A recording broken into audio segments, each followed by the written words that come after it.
அப்போஸ்தலர் 10ஆம் அதிகாரம் 1ஆம் வசனம் முதல் 8ஆம் வசனம் முடிய. அப்போஸ்தலர் 10ஆம் அதிகாரம் 1ஆம் வசனம் முதல் 8ஆம் வசனம் முடிய. இத்தாலியா பட்டாளம் எனப்பட்ட பட்டாளத்திலே நூற்றுக்கு அதிபதியாகிய கொர்நேலியு என்னும் பேர் கொண்ட ஒரு மனுஷன் செசரியா பட்டணத்திலே இருந்தான். அவன் தேவகிய சீமோன் என்னும் ஒருவனிடத்திலே தங்கியிருக்கிறான். அவனுடைய வீடு கடலோரத்தில் இருக்கிறது. நீ செய்ய வேண்டியதை அவன் உனக்கு சொல்லுவான் என்றான்.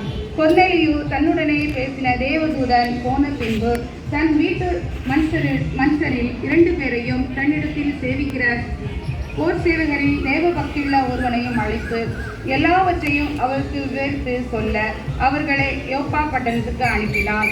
வாசிக்கும்படியாக தெரிந்து கொள்ளப்பட்ட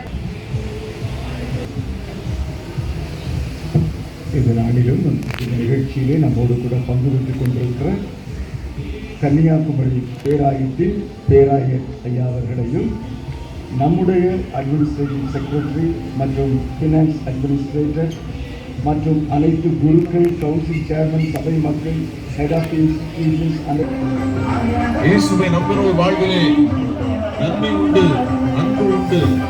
இயேசுவை நம்பினோர் கைவிடப்பட இயேசு நேற்றும் இன்றும் என்றும் மாறாதவராய் இருக்கிறார். உங்களை ஆசீர்வதிக்கிறவர், உங்கள் மக்களுக்கு வாழ்வு கொடுக்கிறவர், வழிகாட்டுகிற இயேசு, அவரை நம்புங்கள். 246வது தோத்திர பண்டிகைக்கு வந்திருக்கிறவங்க